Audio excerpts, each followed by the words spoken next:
So just so I can be thinking, what's the first question you're going to ask me? What's your name? I need to prep on that one. So I'll ask, your experience of an ejection. Yeah. Great. Hi, my name's John Chehansky. I'm from the United States. I presently live in Annapolis, Maryland, and I'm visiting the Martin Baker Ejection Factory in the UK.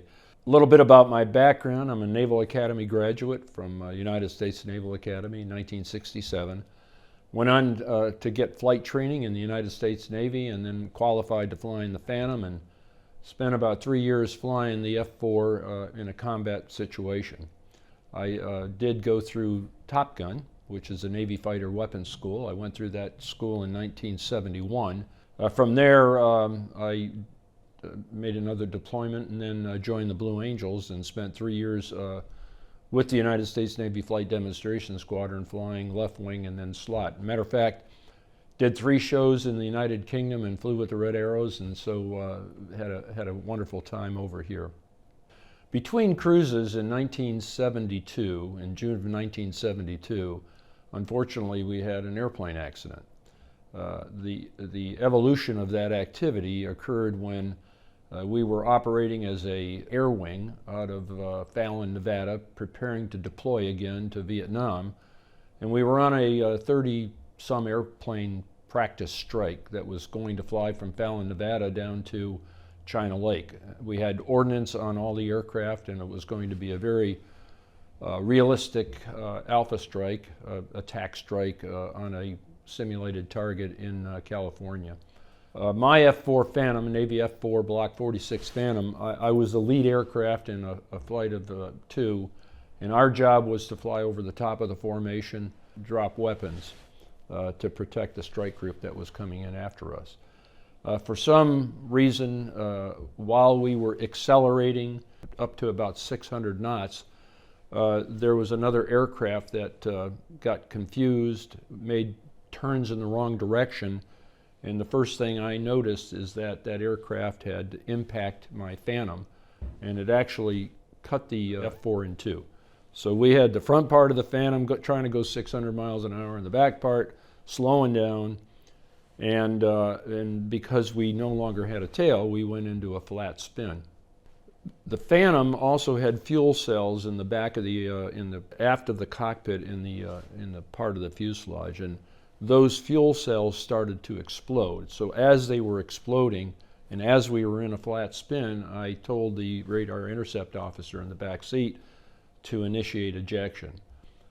I tried to reach the main ejection curtain in my seat, which was above my head, but because of the flat spin we were in and the deceleration, so I reached down and I initiated ejection with the alternate handle. When that occurred, it was very impactful to the body because of the G-forces of going up the seat. And then I hit the airstream, and that caused me damage because we were still decelerating. But the evacuation from the aircraft functioned as advertised. So after the initial G-force, that was very shocking to me. The power ejection sequence occurred, the jet ignited, and I was thrown clear of the aircraft. It was really kind of funny at that time because the ground there was about 9,000 feet, and I left the airplane at about 17,000 feet. And I remember going through my training in my brain that there was seat-man separation that occurred at about 11,000 feet or 11,500, something like that. But the ground looked really close to me. So again, referencing my training, I decided that I'd try to now initiate manual separation, and about that time, boom, everything went automatic, all of the gases exploded, and the drogue chute was released, and all of a sudden the bladders inflated and I was thrown clear of the seat, and then my personal parachute deployed. But what amazed me about the seat itself, about the Martin Baker ejection seat, was the complexity of that seat and how everything functioned absolutely perfectly. You study it, you practice it with simulated ejection trainers, but to have an instrument like that and have all of the mechanical features work so perfectly was quite astounding to me. So I thank you very much, Martin Baker, for saving my life. Do you want to show them the watch? Oh, yeah.